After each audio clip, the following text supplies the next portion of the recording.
Hello and welcome to the Rabblecast. My name is Eric Hernandez, along with Ben Wilkinson. And this is take two. You're never going to hear take one because it's lost. On this episode, we talk about my journey back into the wrestling ring. Coastal Championship Wrestling, CCW, decided to give me a call and said, hey, we're doing a reunion battle royal. Would you like to be a part of it? I said, let me think about it. Eventually, I said yes, and I went back into the ring for a 15-man battle royal. I mean, why not? I have a soft spot for battle royals. I got to see some old friends from the locker room. Got to meet a few new faces, specifically Controversial Inc. is a tag team I got to meet, and they're a lot of fun in the ring, and they're a lot of fun to talk to outside of the ring. If you ever see them on the show, please go check them out. Controversial Inc., that's Carlos, Salazar, and La Brava. They were just amazing, fun to work with, and all-around good people. We also talk about Wrestlemania weekend. All of it. And we talk about some of the shows surrounding it, but not all of the in-depth crazy stuff. No, because otherwise this podcast would be about 75 hours long. Yes, it's a long one as it is, so we're trying to make this brief as we can. We run down the card of the different matches, what we thought, what we liked, what we didn't like, some history here and there, and some of the different builds. I know I haven't been watching as much. Doug has mentioned that he watches, or at least reads some of the different reports. I try to keep up. And just, try to keep a foot inside of the wrestling world here and there. We enjoyed it. We enjoyed it overall. It's just too damn long of a show. Yeah. I think that's the main takeaway. Yeah, when you're old like us, fuck. Fuck. We've gotten there. We mentioned that as well, as far as we'd much rather stay at home than, go out to a live arena and watch it amongst a bunch of strangers. I want to lay down and be comfortable. I prefer watching wrestling when I'm horizontal anymore. Yeah, you just do whatever you want around the house, play some music, listen to some stuff, and watch occasional matches. It's fun. Do whatever you want. Yeah, fall asleep. You're your own boss at that point. Yeah. And if you don't want to watch it Sunday night, you could watch it again on the network, because I'm sure it's going to be replaying for the next couple of weeks, or it's just going to go into there. It's already in the... It's just archived at this point. Yeah, it's already archived. If you want to, you can just look it up, and hey, there it is right there. So there you go. We talk about the main lineup of the show. We also talk about the snafu that happened during the Hall of Fame ceremony with Bret Hart. Yeah. And the craziness that ensued. And that's about it, right? Yeah. All right. So... we're on to our plugs. We are brought to you by InsidePulse.com. You can find us under the podcast section. You can also find the show over at the many different locations, one of which is Rabblecast.libsyn.com. Check out the YouTube page, youtube.com/Rabblecast. Check us out, the Rabblecast Facebook fan page. Email us, rabblecast@gmail.com. Send us a tweet at Rabblecast. And make sure you check us out on Apple Podcasts, Google Play, and we're trying to branch out and see what other streaming services we can hit, so everybody can listen to the show, have fun, laugh with us, and tell us how stupid we are. Mm-hmm. How's that? Good? Works for me. Anything else? No. All right, here we go. Enjoy the show. Woo!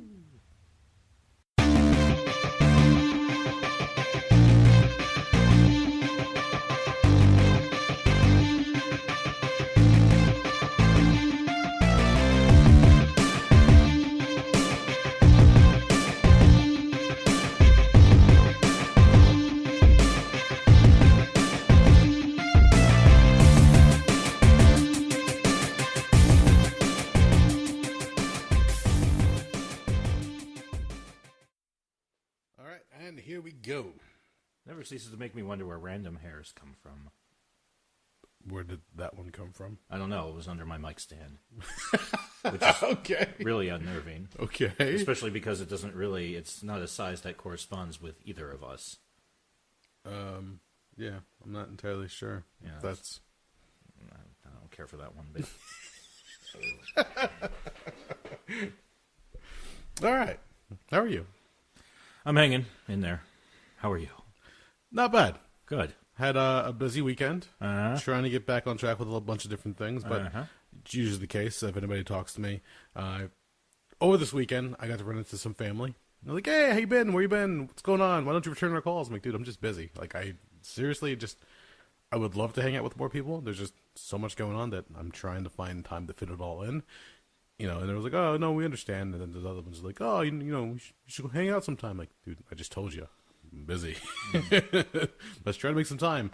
Let's make some plans. But half the time, it's just like trying to figure out how to juggle everything in a weekend, in a week, whatever the case is.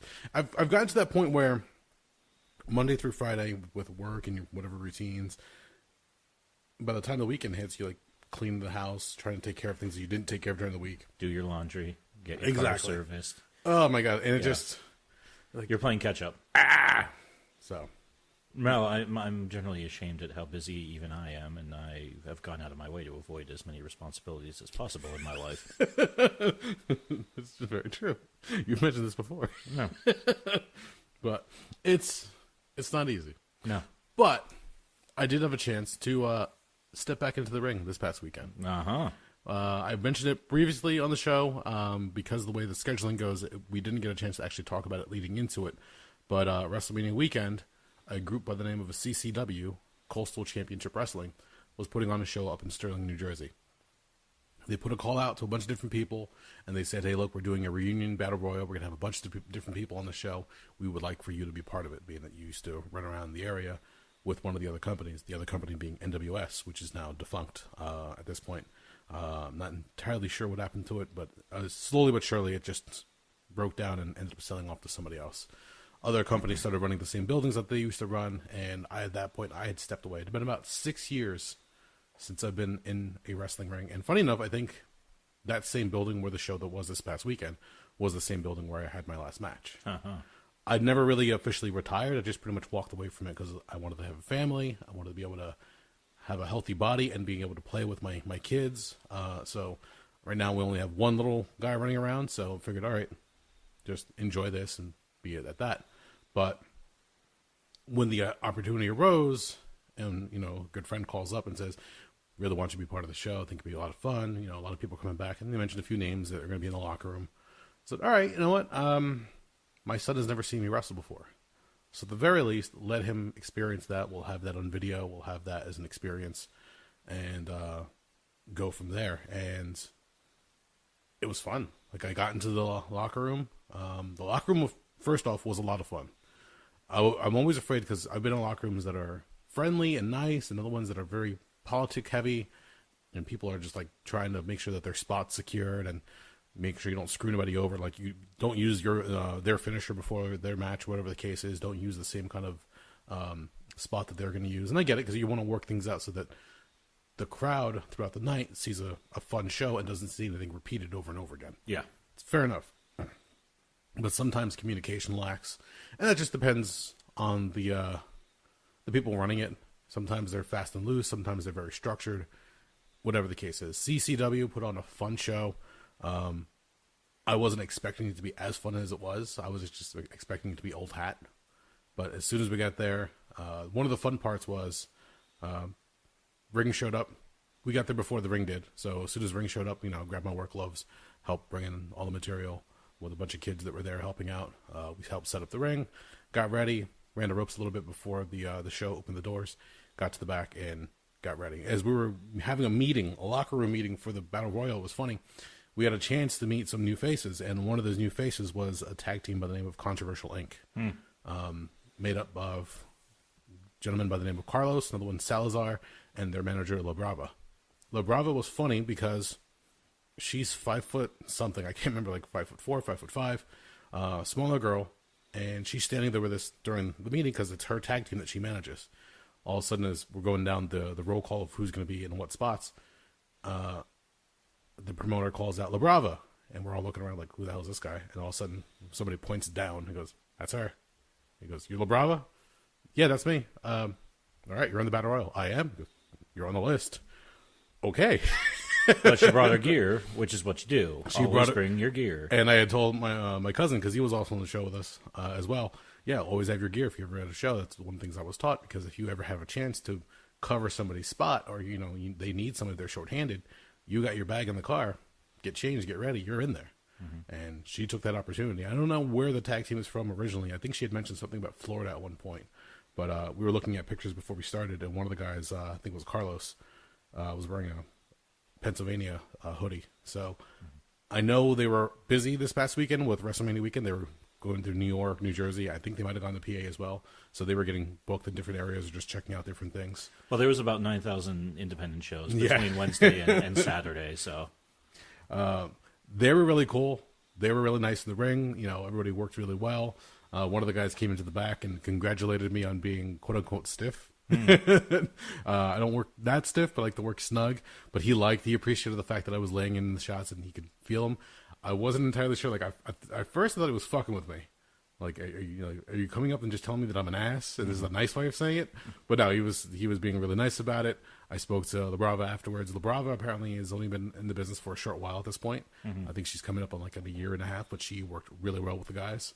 So we were surprised. Like, keep going. If you're doing this well and you're this so far in the business this amount of time, keep going for it. Like, you've got something. And her and her guys, I hope they keep pushing because they were a lot of fun to work with, and they had this look about them like they're going to kick your ass. Nice. I was like, all right. I hope that we get to see them again down the line, and who knows. The match itself, the Battle Royal, was a lot of fun to the point where I was afraid I wasn't going to be able to really perform up to the expectations that I had. Now, I did not get in tip-top shape for the match. I made sure to drop a little weight, do some cardio, just so I didn't die midway through. You don't want to run down the entryway, which is probably maybe 10 feet, and then slide in, and all of a sudden you're like, fuck, I'm gassed. Yeah. You don't want that. I was able to get in, hang with some of the guys. It was just chaos in the ring. We had certain things that were called out, and we had fun. But by the end of it, I got to the locker room, I was like, holy fuck, that was a lot of fun. Good. I missed this. It was just that enjoyable. And then for the rest of the night, just, got to meet fans during intermission. My son apparently was crying his eyes out when he saw me get beat up a couple times. Oh. But when I got to the table where he was sitting, he was all happy and running around again. He got a chance to get into the ring for a little bit and jump around, so he got to experience that. Literally jumped around. He Yeah. just kind of hopped around the ring. It was kind of a weird. It's almost like he was testing the mat and the canvas and how it's built. So he felt the slight give in it, so he was having fun bouncing around. He was enjoying himself. But like I said, got to see a lot of old friends. Got to see some new people, and I'm hoping that something might come of this. I don't know what just yet. I'm not saying that I'm definitely going to be doing another match. I know the promoter already told me that in October they're planning another show. He says the door is open if I want to be on it. Let him know. So you got 6 months. Yeah. We'll see what happens. I'm sure I'll mention it again as we get closer to it. But to CCW, the promoter, the staff, everybody that helped out, thank you very much. That was a lot of fun. We'll see what happens. And to all the new people that we met, thank you for a fun time. I know I told a few of them about the show, and we'll see what happens. So, Carlos Salazar, La Brava, thank you very much. Yeah. That's cool. Yeah. Now, obviously, we mentioned before, because it was WrestleMania weekend, there was so much going on. Did you get out to see any of the shows, or Fuck did you? No. Okay. Dude, I don't like New York. I don't like Brooklyn. I don't like Newark. I don't like Jersey City. I don't like Hoboken. I don't like any of it. Well, here's the thing. I was in Pennsylvania. I ran in the other direction. A year ago, Yeah. I think our friend Andrew, he came up to me and was pretty much, a buddy of mine's going to be getting WrestleMania tickets since they already announced that they're coming to New York. Do you want to go? And I said, no. Why would I want to do that? It was, didn't you ever said you wanted to go to one? I'm like, I said I might want to go to one, but I really just don't want to go to New York and get caught in all that crap afterwards. Like, WrestleMania weekend just sounds exhausting, one. Yeah. And getting home afterwards just sounds like it's going to be crazy, which apparently it was. Oh, yeah. Because there was another issue with NJ Transit where was like a 2.5 hour delay before people could actually even get on a train to get home. Well, here's the conflicting stories I've read reported on the news. Okay. On one side, NJ Transit was working the event working off the assumption that the show would be over between 10:30 and 11, which would be accurate if it was still the pay-per-view era. Okay. Because they would always go off the air between 10:45, maybe 5 after 11. No. In the era of the network, they run as long as they fucking want. Yeah. In fact, I don't think they finished up the main until it was almost 12:30. About that, yes. Yeah, so it was a pretty long show. So apparently one of the things that happened was, I don't know who fucked up that communication, but probably what happened is they probably dusted off their schematics from WrestleMania 29 6 years ago, which was the last time they were at the MetLife Stadium. That's true. When they were still in the pay-per-view era, because I don't even know if the network had launched. The network was getting ready to launch at that point. Yes. So they were still on the pay-per-view formula where, you invite, as many people as you can fit in your fucking living room, so then the pay-per-view only costs $5 a head. Hopefully. And then another 5 for pizzas. Yes. But for this one, nobody communicated with the WWE and actually said, so what's your runtime tonight? Because as soon as I read that part, and I was like, no, they haven't finished a WrestleMania before midnight in 2 or 3 years now. Well, most pay-per-views run beyond their time now. Yeah, because they have all the time in the world because it's their network. They can run whatever the blue fuck they want. Yeah. So, yeah, I think that was the first major screw-up, was somebody didn't fucking check the details on that one. So, apparently a lot of the crews, because, number one, they're unionized, and number two, because a lot of them also have, you got safety regulations. They can only be staffed and trained for so long before they have to fucking change up. Yeah. So apparently that was one of the things that happened. So then they were scrambling to fucking get the next cruise rolling, and so they could get the fucking people picked the fuck up. Yeah. So essentially became a changing of the guard is what slowed things down a little bit? Yeah, basically. Because then they were rushing. It's like, okay, we need to get the next group of fucking, conductor, engineers, whatever the fuck, whoever staffs a standard train, and then get them the hell over there. But the thing was, the only line that was really fucked was the one that ran between MetLife Stadium and I think that's East Rutherford. Yes. And I think down to Hoboken, because a lot of people had parked down there and taken the train over rather than deal with the nightmare of traffic at the stadium itself. Which you can imagine getting out after that show would, like you said, would just be packed and more delays. I've heard stories of, I knew a bunch of people who went out there, and I knew a lot of them weren't getting home till 4 or 5 in the morning. Oh, God. Because, you're getting out of WrestleMania. It's probably taking you 45 minutes an hour just to get out of the parking lot. The show ended at 12:30, so you're getting on the road close to 2 a.m., and between northeastern Pennsylvania and East Rutherford, New Jersey, that's about a 3-hour clip. Okay. Even in the middle of the night when the roads are free and clear. So, yeah, a lot of people I knew got home wicked fucking late. Yeah, no thanks. The most egregious and over-the-top story I heard was my boy Brett, who he went to Thursday. Him and my buddy Dooge, they went to GCW presents Josh Barnett's Bloodsport at the White Eagle Hall in Jersey City, New Jersey. That one started at 2 and I think ran to 5, maybe 6. Wow. No, 3 to 5, pardon me. Okay. It was a nice quick show. Then he went back the next day for NXT TakeOver.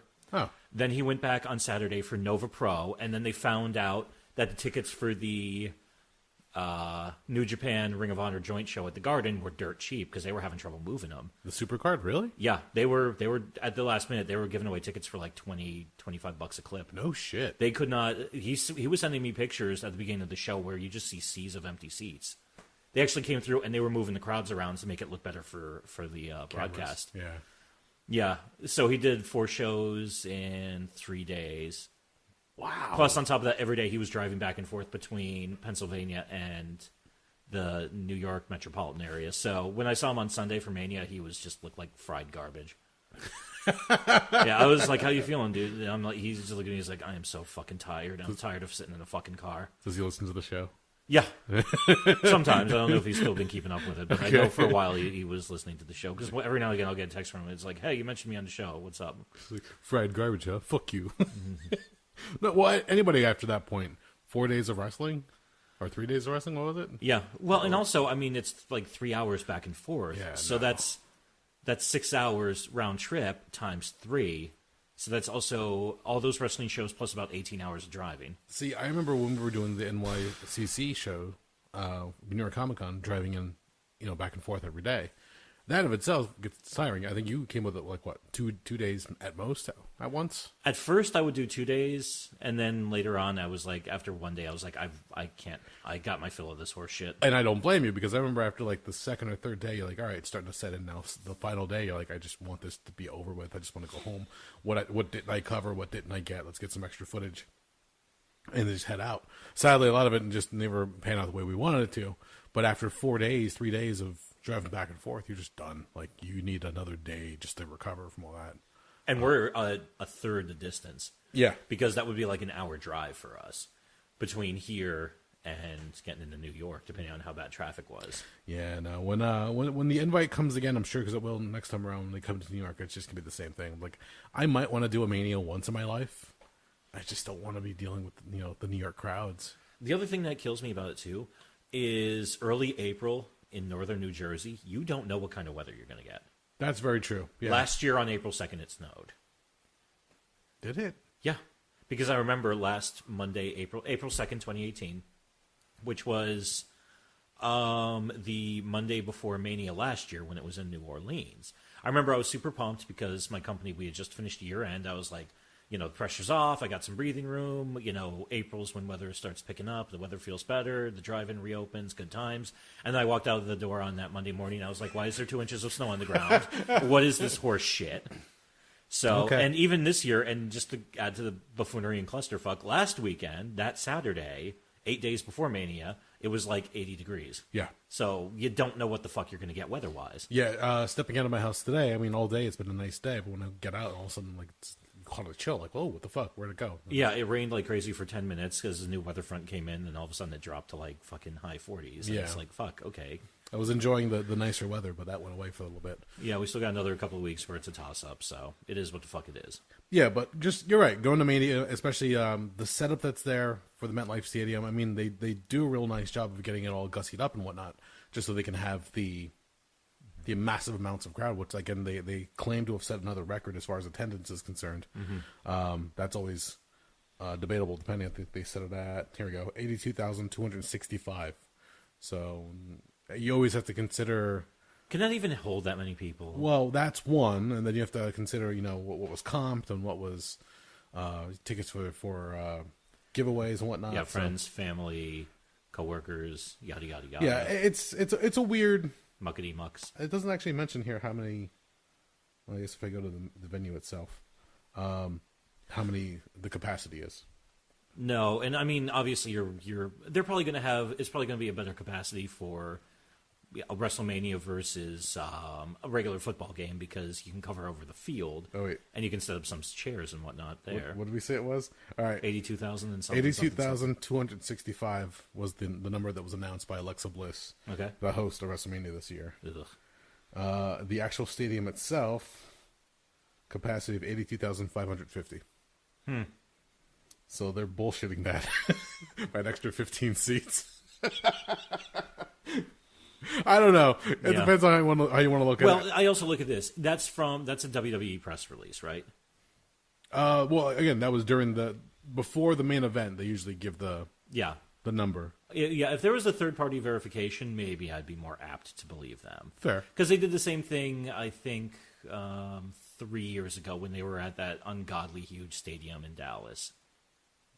That big stupid-ass one where they claimed that they had like over 100,000 people. I don't remember which one that is. It's not the Silverdome, is it? No, this is in Dallas, not Detroit. Oh, I'm pulling a Hulk Hogan. Yeah, I was going to say, hey, do you have a racist sex tape out there, guy? Keep going. No, this was the one. It's wherever the fuck the Dallas Cowboys play. It's that stadium. The main event that year, it was a really boring Mania. That was the year you had Undertaker, Shane McMahon in a cage. The main was Trips and Roman Reigns for the strap. It was just I remember it was one of the most boring shows I've ever fucking seen. A really lackluster match between AJ Styles and Chris Jericho, which I tend to expect a lot more from those two guys. Yeah. But, I mean, most of the show, I just don't even remember what happened because it was such a forgettable Mania. Well, if it was, you're talking about the Dallas Stadium, the nice thing about that one is they have those huge monitors, the widescreen that's sitting in the center of the dome itself. That really, if you have a bad seat just to watch the ring itself, you can just look up at the screen. You're like, oh, it's like I'm watching at home with a larger screen. Yeah, but then again, it's like, oh, I just paid X number of dollars to watch a giant TV screen. Yeah, well, that's what you got to consider. Do you really want to sit and look at a giant monitor? Because once again, the complaint that came from a lot of friends and fans in general was that the pillars that they had set up for the ring, they had like this weird canopy over the ring just in case. I guess just to block if there is any kind of weather or whatever the case is. Yeah. They had video or LED boards going up so they can have it programmed for different entrances. Those are apparently blocking some of the actions for some fans. I believe depending on your seating. And yeah, that's just going to be the case in general. It's just the way it's set up. You really can't have the open area seating unless it's a closed dome. And at that point, you're probably far up anyway. You're like, oh, I can't see the ring anyway. Oh, there's a screen. Okay.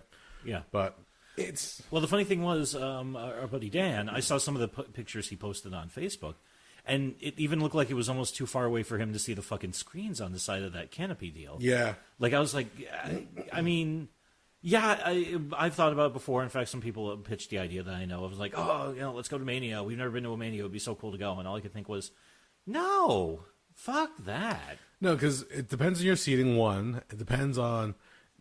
you're giving up the commentary that sometimes can be annoying anyway. But you don't have the talking heads. Exactly. You don't have those talking heads giving you play-by-play.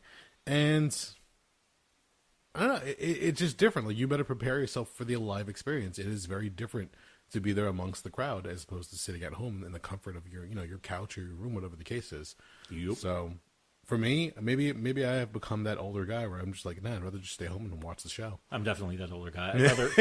I'd rather watch it in comfort, not get gouged on food and drinks by a fucking stadium. Yeah. Yeah. I'd rather be like, for $8, I'll get this delicious chicken cheesesteak. Worry about the transportation in, the transportation out, what time you're getting home, the next day you're dead for work. Yeah, all that shit. Well, here's the other thing, too, I like to bring up as well. The show started about 6:30, 7 o'clock, the proper show. So I was still at my friend's house in Pennsylvania. I watched every match up to... I left their place right after Samoa Joe versus Rey Mysterio, which was about 10 p.m. I got home about 5 after midnight. Flipped it on out of curiosity. And just caught. And I was like, the main event's just getting rolling. Like, they're just getting into the meat of the match. So I was like, Jesus Christ, I just missed 2 hours and I missed nothing. Okay, well, Samoa Joe and Rey Mysterio gave you a quick match, so you should probably thank them. Well, that was gravy. I was planning on leaving right after, because I think that followed up Daniel Bryan Kofi, which was one of the matches I actually wanted to see. Okay. But then because number one, it was a happy accident. They had to make it a short match because I believe Mysterio was hurt.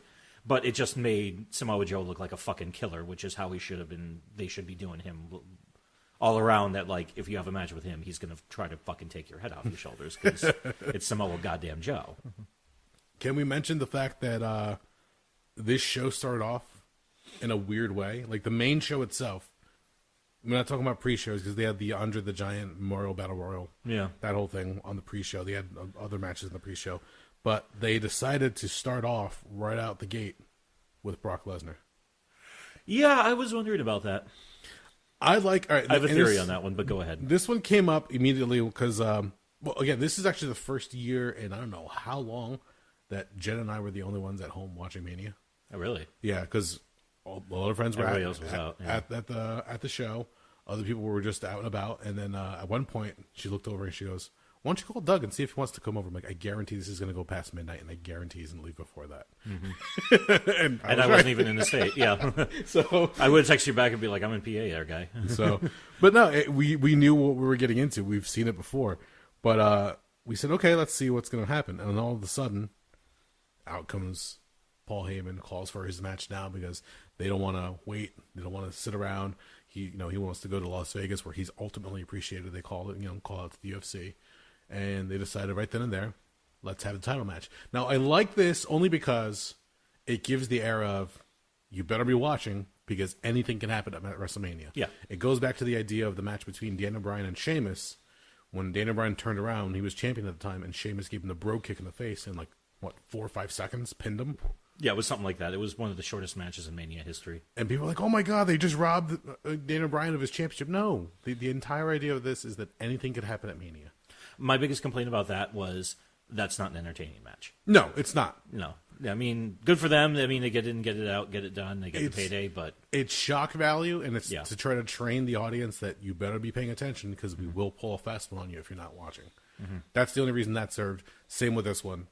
Like, what should have been the main event suddenly becomes the opener? Well, I have... My theory on this one was... I've had the feeling that Lesnar is leaving for whatever.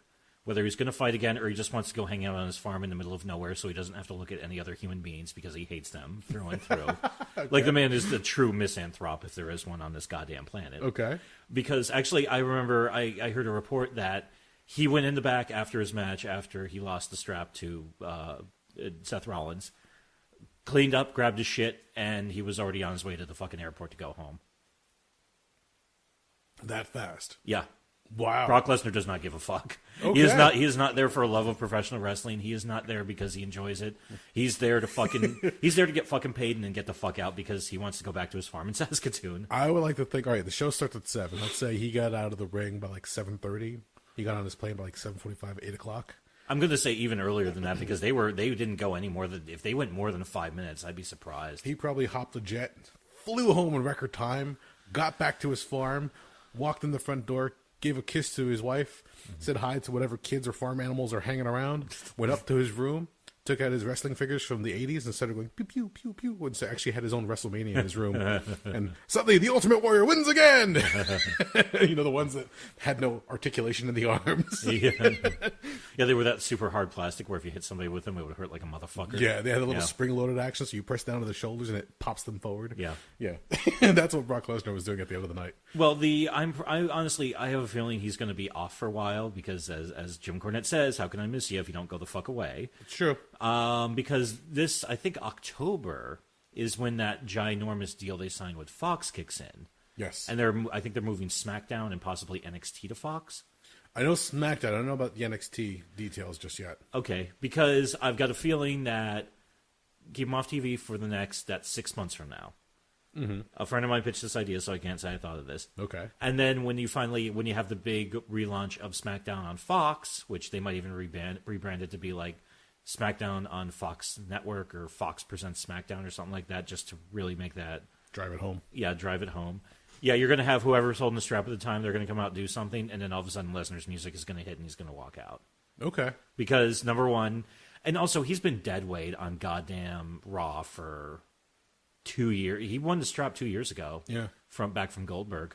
And he's, number one, he only shows up like once every fucking month. Because he doesn't want to be there. He's only doing it because they just offer him obscene amounts of money because Vince has a boner for him. Yeah, it's funny because we were watching this show and as that kicks off and I'm watching this match back and forth real quick, I'm like, well, I guess I can turn off Mania after this because I really don't... Like, there was no other match that I was really looking forward to. Really? There really wasn't anything that drew my attention. Not Kofi Daniel?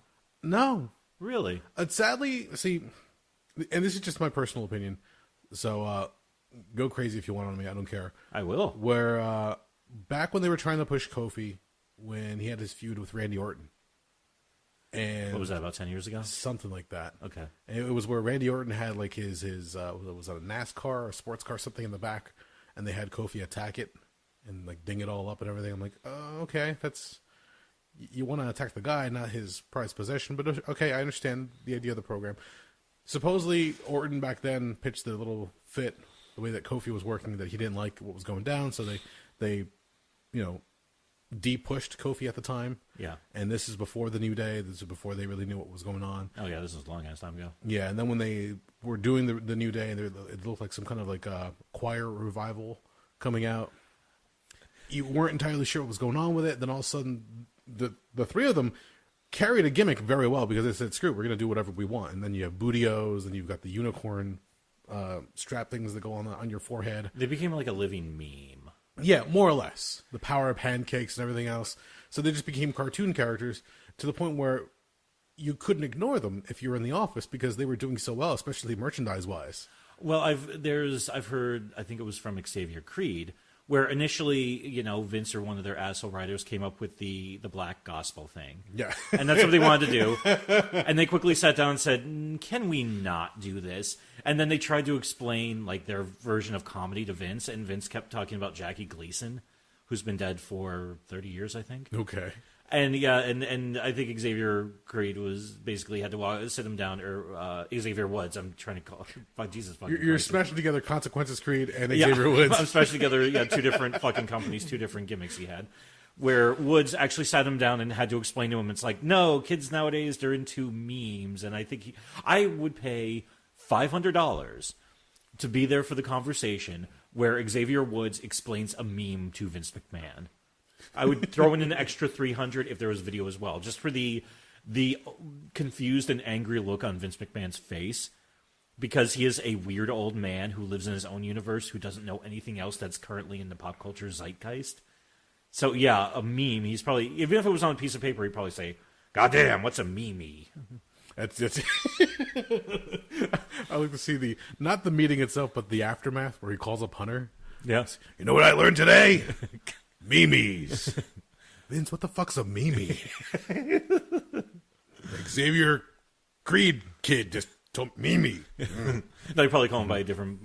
Probably call him Orlando. Our truth just told me. Yeah. It's like that wasn't our truth. That's never mind, Vince. Yeah, never mind. Yes. Anyway, what the fuck is a meme, Vince? He gets off the phone. He looks at Stephanie and be like, "Vince has kind of gone off in outer space again." And Stephanie would be like, "Yeah, he does it all the time. Just let him go. He'll be back sooner or later." I don't know what to say for that one. I think I broke myself on that one. But no, yeah, for them to finally get noticed and push so hard, and for the longest time, like all right, I was waiting for when they were going to break up the New Day, because that happens ultimately with any tag team. If it goes for a certain period of time, like, all right, it's getting boring, it's getting stale. Let's, turn things up a little bit and let's split you guys up. Plus, the only thing that Vince hates more than tag teams are stables. Exactly. Because, yeah, why should I have a stable where they only have one T-shirt when I can have 3 or 4 different individual wrestlers where each one has a T-shirt? See, the Shield. Exactly. Precisely. And eventually, they got some notice. The fans went behind them, and they just kept pushing it, and they did a really, really, really good job.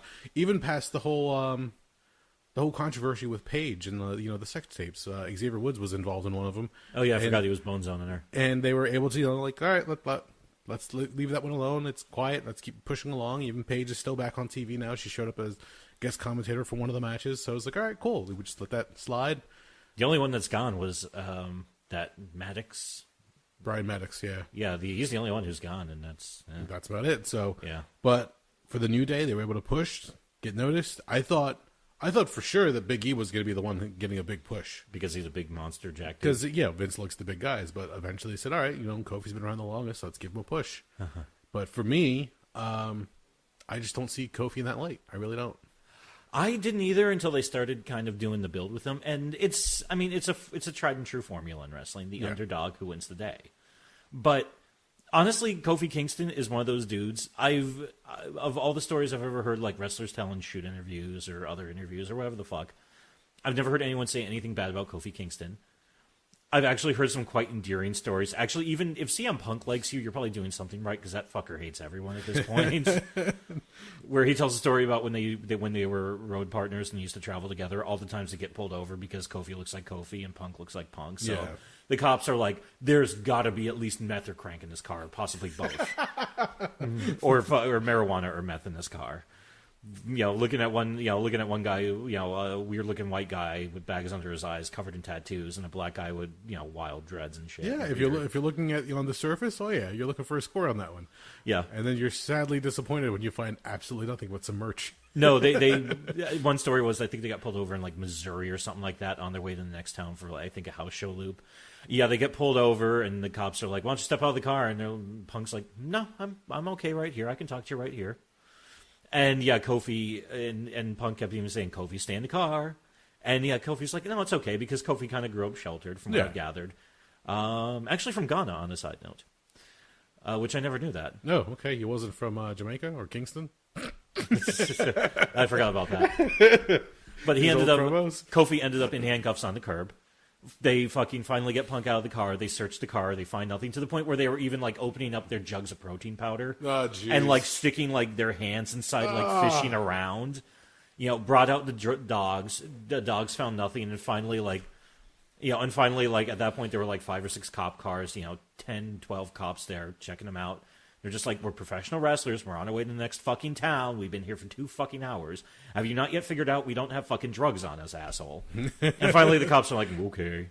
But they said it happens to him relatively frequently. But suddenly Rob Van Dam and Sabu drives by. "Check the trunk." In the car behind them is Hacksaw and fucking Cheeky. Slugging down Heinekens as they're rolling, smoking joints and fucking with a little grinder of blow. But anyway, getting back to the entire point of the thing, I enjoyed it because, number one, he comes off as they all come off as likable dudes. Yeah. Even their videos are just that they put together that I just find on YouTube and around the way is fun. Like the video of them all dancing the Seals' "Kiss from a Rose" with Sasha Banks, or Xavier doing his "Up, Up, Down, Down" is fun. Yeah. Or the video from a couple of weeks ago of Big E eating a burrito, which is one of the best videos I've ever seen in my goddamn life. It just cheers me up. It's so awesome. You're just getting so excited just talking about it. No, Big E is the best. Did you watch the Hall of Fame? No, I did not. But we did hear about what happened. We'll get to that in a minute, but I wanted to call out, actually, one of the best things is from where they had one of the cameras set up. It was directly in the line of sight for the New Day, and the shit that Xavier and Big E were doing on, just like, you'd have Renee Young and the dickhead with the stupid haircut. Which one? Corey Graves. Okay. Talking, and all of a sudden in the background you just see a Big E and Xavier just doing some nonsense and just fucking around for the camera. And it's like, these guys are the best. So I was super happy about it. Plus, Daniel Bryan is really good at being a dick. Yeah. So he plays a really good one in the ring. He's quite talented. Yeah. No, the match was fun. Don't get me wrong. Yeah. I wasn't looking at it as a championship type match. I was just having fun watching two guys who were very athletically gifted, love the sport of wrestling, and love just to perform in front of large crowds, going out there and just having a great match. That was what I was surprised with. I'm not trying to downplay Kofi's victory. I just don't view him that way because, again, I really haven't been watching wrestling on a regular basis anymore. Yeah. So I didn't get the build. I barely watch it anymore either. I just read. Most of my stuff is I read the reviews of Raw, SmackDown, and NXT, and if something interesting happens, I'll dig up video of it. Okay. And NXT is easier because I got the fucking network, so I can just watch that. But no, I was pleasantly surprised with the match. I was expecting something less, actually, because it's WWE. You know, sometimes they tell the guys to pull back, especially if it's earlier on the card. You don't want to outshine people later on in the night. But they went out there, they did their match, and it was a lot of fun. I was surprised. And the fact that they let Kofi get that victory, I was expecting some kind of a screw job, some kind of a... A lot of people were. Yeah, some controversy. One person was saying that Big E was going to cost Kofi the match over some jealousy, whatever the case was. I was like, I don't know. So I really couldn't tell you because I didn't watch any of the build-up. I didn't see any of the character development. But they let it go, and they're saying, you know, finally, after 11 years... I'm like, fuck that. Yeah, he deserves it for being there that long and putting up with your bullshit and getting stuck in this gimmick. Actually, the moment that really sold it for me, that really made it like a feel-good moment for the year, was after he scored the pinfall on Daniel Bryan, and Big E and Xavier dive into the ring and just jump on him. Yeah. And just seeing them all together like that, because in addition to, you know, they're doing the thing on screen too, but they travel together. You know, they're all basically friends outside of wrestling. Or at least, you know, cordial with each other. Yeah. So seeing them all celebrate together, it came off as feeling real, and it really just made you feel good. So. I like the celebration. I like that Daniel Bryan had his eco-friendly championship belt. Oh, it was from recycled and recovered material. Tossed to the side, yeah. And they unveiled Kofi's new belt. I'm like, all right, cool. That makes sense. And his kids came in, celebrated. That was a feel-good moment. There was one thing I didn't like about that, though. What was that? And a friend of mine pointed out to me. If you looked closely, they already had the Kofi nameplate screwed onto the belt. Well, I would think that Xavier and Big E scrounged up the money from Power Pancakes and Bootios, and they finally said, we're going to make you a belt. It's a replica belt. But it's going to be yours, God damn it! No, this was the belt of the end. No, I know. This is in my little head. Like, oh, okay. Because otherwise, then, yeah, you're right. Like, oh, he knew he was going to win all along because it's there. But yeah, that was a little much. Although you can also write that one off as saying it's like, well, they were probably just got that one ready because they knew if Daniel Bryan retained, he would take his eco-friendly belt back with them, so they would not have the need for the proper title. So, it's kind of like when they had the small skit backstage with Bo Dallas and the other guy, Hennig's son, Curtis Axel. And they're displaying the world's champion Daniel Bryan shirts, but obviously he lost, so these were printed up beforehand, and out comes Ron Simmons and just gives the whole damn line, and it's like, okay, that's a cute little thing, move along. But no, it was a feel good moment, which is something you honestly don't get that often in wrestling shows. Yeah, but it's like, all right, good on you, like guy who's there that long and trudges through and celebrates. So what matches did you enjoy? And what matches did you not enjoy? Well, let's see. Do we just want to run through the card? Yeah, I mean, we can. I mean, we talked about Brock Lesnar and Seth Rollins. Yeah. The shock that was the first one. I was actually, one, surprised that it was the first one, and secondly, surprised that it only went for a few minutes. Well, yeah, I think they wanted a really hot opener that was just nonstop action. They needed to get the strap off off Lesnar because he probably just was like, I'm leaving for a while. And they, you know, the theory of, you know, the big surprise for when SmackDown jumps to Fox. And he probably also said, I need to get the fuck out of this area because I fucking hate New York because there's too many people here. There you go. So, yeah, thereabouts. So, we talked about that one there. AJ Styles and Randy Orton. That one went on for a little bit longer than I expected. That one was decent. I mean, you got what you expect out of Randy Orton. Let me ask you one question, because there was the one spot in there that stuck with me that I wasn't sure if it was planned or if it was a botch. Which one? It's where AJ is going to jump off the top rope springboard for his phenomenal forearm. Yeah. But he slips and comes back down to the apron, and Randy jumps in the air to do an RKO, but automatically just flops and hits the mat. I wasn't sure if that was a planned spot or if AJ fucked up, and Randy's like, "Well, I'm just gonna lay here now." I missed that one directly because I was while we were watching Mania, we were ordering food. Oh, okay. But I'm willing to bet, I'm actually going to err on the side of that was planned because you don't see AJ Styles fuck up a lot. It's true. Yeah, and I mean Orton also. I'm not the biggest Orton fan in the world, but at this point, he is a pretty fucking good ring general because he's been wrestling more than half his life. No, it's kind of crazy when you think about it that way. Yeah, because he started training, I think he was about 19 after he got kind of unceremoniously left the Marine Corps. Yeah, because he was about 19 or so, and he turned 39 this past February. Really? Yeah, because he's a couple of months younger than I am, which still fucking blows my fucking mind. He's about the same age as Shinsuke Nakamura. Wow. Which also freaks me out. See, when you throw out the ages out there, sometimes it just it throws hurts. my mind for a loop. It really does. It fucking hurts. Yeah. Let's see. There was the 4-way. Was this a 4-way or a 3-way? The Usos. Oh, the tag match for the... Yeah, Aleister Black, Ricochet, Rusev, Shinsuke Nakamura, and The Bar, which is Cesaro and Sheamus. So, yeah, 4-way. That one was interesting, but I was happy to see Ricochet go out there and shine. Like, he really had a good showing on that one. They've been doing a lot of good stuff with Black and Ricochet lately, so... Because they kept calling him, I think even Corey Graves said it, and I have to give him credit for it. It was, when do you stop calling these guys upstarts? Because they've been around for quite some time. They have a lot of experience under their belt. And it's true. The problem with WWE programming a lot of times is when they bring these guys on to the WWE television is that the WWE fans might not recognize these guys, but they'll take to them because they have great moves or great athleticism. But the wrestling fans outside of WWE will know these guys. So they're familiar with him already, and when you say, "Oh, the rookie or the upstart," I'm like, "No, fuck you. This guy's been around already, slinging it on the indies. He's done. He's paid his dues. He's here for a reason." But you know as well as I do, the only thing they're allowed to acknowledge before the main roster is NXT at this point. Yes, but they have on occasion have mentioned Ring of Honor. Yeah, but they do it kind of sparingly because it chaps Vince's ass every time. Of course, there's wrestling outside of what he controls acknowledged. But to see some of these guys, like, they're right. You have to stop calling them upstarts. At the very least, give them a little bit more credit than they're given, because they're going out there and they're putting in the work. Yeah, I mean, it was interesting because for part of the build-up for Randy Orton, AJ Styles, was Randy Orton shitting on him. It's like, oh, yeah, back when I was winning world titles, you were still wrestling in VFWs. To which AJ Styles replied with, it's like, oh, hey, you remember that time you got busted for drugs? Remember that time you punched the canvas and popped out your shoulder, your collarbone? Yeah, I was going to say, don't go down that road, Randy Orton. You've done more than a few embarrassing things over time. Hey, you remember that time you shit in the gym bag? Which one? Which town? Exactly. But I mean, all in all, it was a good match. But then again, I think I can go out there and have a good match with AJ Styles. Yeah, he'll probably help you out. Yeah, he'd be like, just hold still, I'll work around you. Yeah, the whole point. All right, let me just take this second right now. I noticed I didn't mention you because you actually know a thing or three about fucking wrestling. Here's where it comes. If you're ever in the ring, I don't care who you are. I don't care what level of experience you have. I don't care how tough of a guy you think you are. The most important thing when you're in a wrestling ring is you have to communicate with somebody. So when you're doing moves or you're setting something up, listen.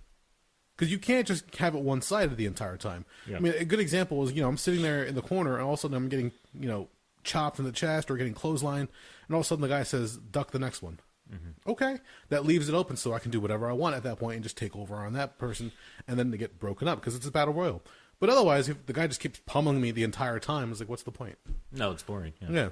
Another guy comes over to me and goes, duck the line and just hold on to the ropes. And so he comes over so that when he comes towards me, I should dump him out. And then he's, trying to do the whole skin the cat thing, but I'm kicking him in the back. Yeah. So classic spot. Somebody comes over, takes me out, and he gets back in, and it continues. You just have fun with it. Yeah. It's a dance. to quote New Jack, It's a dance. And if you fuck up the dance, you get cut. Yeah. So you just have fun with it. And the fact that some of these guys go out there, you're right. AJ Styles can probably take about just about anybody on the roster and give them a good match. Yeah. That's like, for as much as I don't want to bring them up, when John Cena had the matches with CM Punk, those are probably the best matches Cena had ever had in WWE because CM Punk pushed him to have more of an athletic match, not just his regular 5 moves. Yeah. So it forced him to work better. And those are the matches that I want to see. When somebody actually pulls something out of their competitor, it gets a lot better. Mm-hmm. But you just have the same crap over and over again. You're going back to the, WWE, WWF of the 90s, and sometimes shit gets boring. Oh, yeah. Let's see. The next match we had on there was Shane McMahon versus The Miz. It was a match. It wasn't bad. I don't do well. Miz just seems like such a natural dick that I have a hard time thinking of him as the good guy in any setup. Mm-hmm. I do enjoy in this day and age trying to figure out what shade of red/purple Shane is going to turn in his match, because he looks like he's like 2 steps away from a massive stroke at any moment. You can see that he's been working out though, because his arms are just jacked. No, he's jacked. He's a very vascular man. I mean, for Christ Almighty, he's got to be closing in on 50. But I swear to God, in some matches I've seen, he's like pouring sweat. He's purple, and I was like, "Are you okay? Is your blood pressure's got to be like 210 over like 160 right now?" I remember whatever the last pay-per-view was, or it may have been the 2 before this, where they Roadblock or No Way Out. Yeah, or they whatever had set this up. Fuck, yeah. And people are like, "Oh, why did Shane turn?" I'm like, "Because they're setting up for the whole Mania bit. Like, just this is a throwaway match. Like, just let them have it." And I say throwaway in the respect that I really don't like the Miz's character. No, fair enough. I don't. You're right. Trying to see him as a face for so long, he's been so. Everybody says he's been doing a great job as a heel. I don't like him personally, but he's been doing it so he can get over, and the fans love to hate him. Mm-hmm. If that's the case. But this time around, we have to cheer him and we have to boo Shane McMahon, which really I want it the other way around. Yeah. And then you had that hysterical moment where Miz's father tried coming into the ring, which the best. Yeah, his combat stance was phenomenal. When Shane reaches out and grabs his wrists and tells him, "You have to hold him up here." I wonder if that was improv or not, because if it was perfect. It had to have been, because I'm like, oh, what a dick move. Mm-hmm. And from there, I appreciate there was a false count anywhere, which you would expect from a Shane McMahon, Well, yeah, how else are they going to get there of Shane's big stupid jump off something? Exactly. The big fall off of whatever structure or truss that they have set up. And then, from there, just fighting throughout the arena, which is a lot of fun because fans at that point have the action come to them and they have that moment to take a picture or video, whatever the case was. And then to have it build up so they're on top of that little hard camera spot, which was like, 10, 15 feet in the air? Something like that. And then they had the plant. I didn't like the finish. That was my only problem. I didn't like it either. It was an odd finish. It was Miz delivering the suplex, but because of the way that the whole setup begins, it naturally has Shane landing on him. I was like, okay, then what was the point of the suplex? No, and I was thinking too, it's like, why did you think suplex? I was expecting him to do maybe the 300 This Is Sparta like push kick to the chest, or maybe just a bunch of shots to Shane, grab him by like the back of the shirt and the pants and throw him off, and then maybe jump with an elbow or something, or maybe there was going to be some type of chicanery where their like spots get switched, so then Miz is at the edge of the platform, and then maybe Shane rushes him and he like jumps out of the way or back body drops him off of it. Yeah, something like that. When he went for the suplex, I was like, that's an interesting choice. What the fuck are you doing? Wrestling psychology wise, not the best, but then again, it's the Miz. So I was going to say, but also, I mean, also this is on a quick side note, and I'll try to make this to the point since we're running through everything. If there's a theme that I'm not liking as of late, I don't like the fact that, because I always thought of Mania was the end of all your storylines. If you had some seeds planted a little bit before Mania or during Mania, okay, that's what you run with into like late spring, early summer. Yeah. But nowadays, Backlash really is Backlash in that it's almost, a lot of it is a rematch of goddamn Mania. Yeah, essentially. And it's kind of takes a little something away from Mania for me. It does. You're right, because at that point, this was the idea, as you said before, certain storylines would end, other ones would probably kick off, but from there, it would give you an idea of what to expect. Yeah. You don't have that run anymore, that course. No. And they've just pretty much, they rehash things because it takes, I don't know, I guess the creative team takes a week off and say, fuck it, we're not doing anything because everything's pretty much set for the next pay-per-view. Mm-hmm. We just got to get certain details in place and you're done. Yeah. So, I don't know. It's tough, especially when you're running so many pay-per-views in a year, to try to keep things fresh and the matchup's new. You really can't. And it's a bunch of TV writers who don't really know cock about wrestling. Exactly. Yeah. So they're getting pressure just to get content out and over and over again. But anyway, what's next? The Iconics against, what was it? Boss and Hug, which is Bailey and Sasha Banks. Yes. Cute name. Nia Jax, Tamina, and then Beth Phoenix and Natalya. Yes. I was just happy just to see all the other women besides the Iconics. Only because I'm not familiar with the Iconics as much. I've seen them here and there on TV, but I'm just not familiar with their work as much. I've been calling them the Ilconics for over a year because I saw the 2 I's and I thought it was an IL. I was like, oh, okay, Ilconics. It's a weird name, but whatever. It kind of stands out, so fair enough. So, yeah, I've been calling them the wrong thing for fucking forever. But it was a fun match. I mean, you had a chance to see them really work a little bit. Tamina and Nia Jax were both going to do big splashes off the top, but they got stopped. And I guarantee Nia Jax's tailbone is sore as hell right now because she bounced off that apron. Yeah. When she came rolling down. So I was like, oh, that's got to smart a little bit. It's kind of weird that the monster team in that one always seems to be befuddled so fucking easily. Yeah. I never quite figured that out because, especially, I mean, Tamina's technically not Samoan. I know she's technically Fijian. Yes. If you want to split hairs. And Nia Jax is part of the Anawai family. I hope I'm pronouncing that correctly. You always wonder if we are. Yeah. It's a weird insecurity of mine. But it's very strange to me because as soon as I saw them tagging together, I was like, oh, Vince is going to have a fucking field day with them. Yeah. But, yeah, they always seem to just lose in, like, some sort of bizarre fashion. Although, I suspect Nia's still in the fucking doghouse a little bit over the I'm going to punch Becky Lynch in the face as hard as I can last November and fuck up her face and give her a concussion. I kind of like that whole moment, but still, it just adds to the story for them. They worked it into something usable, but I'm sure for a second there was that fuck moment. Yeah. So. Well, no, I pretty much see Tamina and Nia Jax as the big show spot on the roster for the women. Fair. Where they go out there and they're an attraction because of their size and their strength, but there's really not much more that they want to do with them at this point in time. Mm-hmm. So Nia Jax by herself is formidable in the women's division, but they're just not going to push her to that point because, again, it's the idea of a monster. What happens with a monster once you defeat him, or her in this case, they're just not as intimidating. No, and I mean, even last year they did that with Alexa Bliss and Nia Jax, where she was the monster, but she was the face. Yeah. So you're just like, okay, we're just waiting for her to get her hands on Alexa Bliss and just kill her and kick the shit out of her. Yep.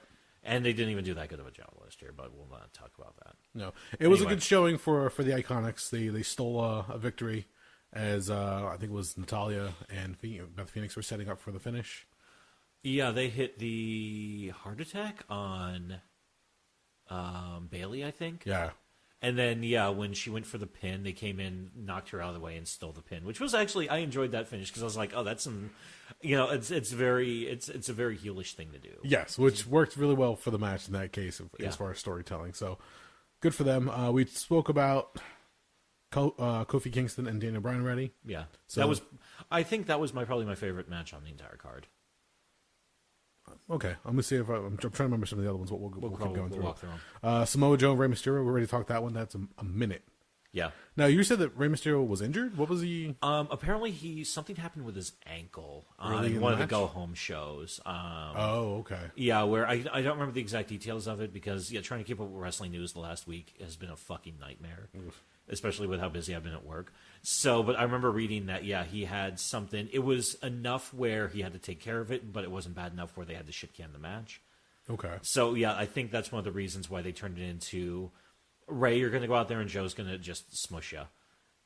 We'll set up, you'll do a little of this, a little of that, fine, tease the 619, but after that, you saw him. Joe just clamped on that fucking... the clamped on the show. Cut and clutch. Yeah, the coquina clutch. Fucking rolled back, and that was the fucking end. I'm happy for this one only because I think this is Samoa Joe's first WrestleMania, right? Prior to this, he's been injured or he's missed them. Yeah, the last 2 years. Yeah, last year he got hurt right before Mania. Year before that, why the hell didn't they have him in that match? Because they could have had an interesting Seth Rollins Samoa Joe match. But instead, they ended up going with Seth Rollins when he had a knee injury versus Triple H, which was 30. It was way too fucking long. And then on the flip side of things, Rey Mysterio has been notorious for missing Mania for injuries. He normally gets injured running up to that show. Well, what the fuck you want? The guy's about 25 years deep into his career, so his body's kind of fucked. His back and his knees, not to mention his knees, are all fucked up too. So his ankle was just another problem.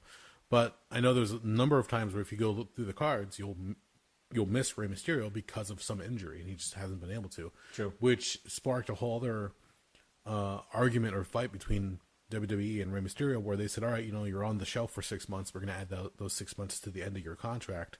So sorry, I don't know whatever you had planned after the fact, but you can't do that now. Mm-hmm. So whenever he had planned to do shows out of Mexico, he couldn't because technically he was still contracted. Yeah, and WWE said we're not going to let you go down there because you're still under contract with us. Because that's bullshit. Well, that's the way that's what you signed essentially. So yeah, and that's also probably explains why he'll come around for a couple of months, disappear for a year or two, and then wash, rinse, repeat. Yeah. But no, I'm happy to see Samoa Joe on the card and Rey Mysterio for a short time. I mean, once again, he had a nice, crazy costume to come out with, and that was about it. I needed that explained to me. And then Samoa Joe had his great costume with the towel around his neck. Yeah. Stepping it up for Mania. Actually, the other thing I love, too, is, and that those, like, kind of reddish on one side, black on the other shorts with the compression shorts underneath. I'm pretty sure he's had those since the Ring of Honor days. Pretty much, yes. Yeah, because I'm looking at those, I was like, damn, those look familiar. So, yeah, I think he was just like, I've had these shorts forever. It's not about my ring gear. It's about me going out there and kicking the shit out of people. And just imagine how much money he's saving on ring gear. Oh, yeah. He probably steals a towel from any hotel he stays in that night. Yeah, he has a towel, a pair of shorts, and a pair of compression shorts, and a pair of wrestling shoes and a fucking pair of kick pads, which he actually needs because, he hits like a goddamn tank. Yes. From what I've read, so... after that, which keep in mind, that was only a minute-long match. Yeah, that was quick and... I think the entrances took longer than the match itself. I think you're right, yeah, because Mysterio had the whole schmoz going on. After that was Roman Reigns versus Drew McIntyre. Didn't watch it. No interest. I didn't care. I didn't either. Even as I'm watching them beat the crap out of each other, I think part of it what bothered me is they were using the whole leukemia thing in the angle. Like, oh, you defeated leukemia, but blah, blah, blah, now you can never defeat me. I'm like, really, dude? That's not... It's a dumb angle. Which it kills me because McIntyre is actually pretty good. Yes. But I'm still at a point where it's a lot of times I look at Reigns and I was like, I just don't care. Yeah, same thing. We're talking about Brock Lesnar. How can we miss you if you're not gone? Yeah, and I mean, he was gone for a couple of months, and don't get me wrong, I'm glad he's got the leukemia on the ropes for the time being. Hopefully he doesn't come back and fuck his world up. Yeah. But, I mean, on the same accounts, it's just, he's one of those guys I look at and it's like, I don't know. It's almost like the mental equivalent of a Pop-Tart. I just don't get excited. I don't get mad. It's just, it's like, that's a thing. Mental equivalent of a Pop-Tart. Okay. Yeah, and it's not bad. I don't mind Reigns. I mean, I've seen him do some good stuff. If you give him the right opponent, he can put on a solid match. Yes. I mean, he's still got a lot of learning and growing to do, in my opinion. I mean, he's a younger dude. He's only 32, 31, I think. I think this match would have definitely benefited from some type of title being involved, or some type of higher stakes. Or maybe even like a stipulation or a gimmick. Yeah, something. Yeah. But this one didn't have anything. Actually, I hate to say it, this is, if I was going to go through the show and start cutting stuff, this was one of the first matches I'd snip out. Yeah. Look, I would even leave in Rey Mysterio, Samoa Joe over this. Yeah, because it's so fucking quick. Yeah. So, I don't know. It just seemed kind of odd. I mean, granted, again, congrats to Roman Reigns. He's back. He didn't miss Mania. But it just seemed like, ugh. Yeah. So, we'll see what happens. After that, Triple H and Batista. Once again, I don't care. Batista's getting his ring legs under him again. Well, actually, this was supposed to be his final match. Yeah. Which I don't know if I completely believe. We'll see what happens. Once you get that bug. But although he is also like 54 or something insane like that. Well, let's put it this way. I think we can thank Mike Cernovich for this match. Yeah. Because of his whole targeting of James Gunn and the tweets from 10 years ago. With that, it delayed the production of Guardians of the Galaxy 3. Batista has some extra time in his hands. And what am I going to do? Hey, look, there's wrestling over here. Let me call Triple H to see what's going on. Oh, yeah, sure, Wrestlemania? Yeah, I'll jump in. Mm-hmm. So he just filled his schedule a little bit. Yeah. Otherwise, he'd probably sit at home collecting and shining his lunch boxes. I was going to say, yeah, he's got that Avengers and Guardians money that he's fucking playing around in. So, yeah. So he had some free time, had some fun. I don't buy the whole nose ring thing. I was about to ask. Because I was watching that whole thing. As soon as he comes down to the ring, I'm like, oh, why is Batista wearing a nose ring out of all times for this one match? Oh, it's going to be used in the match, isn't it? And sure enough, out come the pliers and the toolbox and everything else. It's like, when does Triple H become the handyman? Yeah. This made no sense. And then, well, the guy's been carrying a sledgehammer for years. You never saw him do any. You haven't seen him do any demo work, have you? Have you? All this time he's had that toolbox with him, what you're saying? You never know. It just suddenly brings out the pliers, brings out, what was it, the channel locks, as Corey Graves referred to it. It was like a monkey wrench, whatever it was. And just like, he starts using it on his fingers, starts slamming it on the stairs. I'm like, this makes no sense. We're supposed to like Triple H, and Batista's supposed to be the heel, yet Triple H is being maniacal with the tools. Yeah. And then it pops out. If you go back, watch the footage. When he pops out the nose ring, Batista still has the nose ring in. Yeah. For like 1 or 2 frames, you see him as he slides over. Bad camera work. But then Triple H pops out a nose ring, goes, hey, look at that. Hey, did you ever notice the nose ring you just ripped out of your friend's nose has no blood on it? That was my biggest complaint. My entire theory on that match was, or my entire theory when I read that, Triple H ripped out Batista's nose ring, and my first thought was, if there's blood, and, Batista manned up and actually got his nose ring ripped out in the match, I would have been like, I will totally go back and watch this. But yeah, once I read it's like, this was just really fake looking. I was like, and I don't care. Yeah, no, it was good for the crowds. We're like, oh my god, and people are going nuts over it, and it was good for the two of them to have a match together once again. The circumstance of the build up for it seemed kind of odd. Yeah, but it was just, I feel like it was just a filler on the card itself. It's like, let's get Triple H out in the ring again for the crowd, for the audience. It can't be WrestleMania without Triple H. Exactly. He has to be on the show, even though the fucker is like 49. Let's bring Batista out because now everybody knows who he is, thanks to Guardians and the movies and whatnot. So yeah, having fun with that. But again, it's and Batista tripped on his way into the ring. Yes, that was the weird part. It's like, what are you doing, dude? How long has it been? Anyway, after that, there's another match we can skip. Baron Corbin and Kurt Angle. Kurt Angle, I thought would have had a much bigger send off.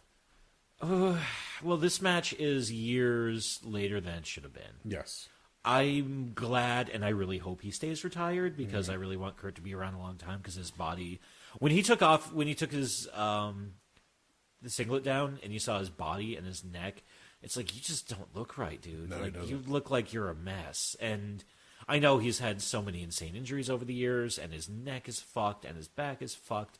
And you could tell that he was trying to compensate because he built up his neck muscles enough where it's like, well, yeah, my neck's bad, but I've got enough muscle mass in there where everything's protected. And it's like, please stop wrestling. Yeah. No, he's done really well over the years as far as his career is concerned, even in TNA. Like, he's fantastic, yeah. He was the best thing in TNA for a long fucking time. But it's gotten to the point where he really needs to know when to call it quits. Yeah. Like anybody who steps in the ropes,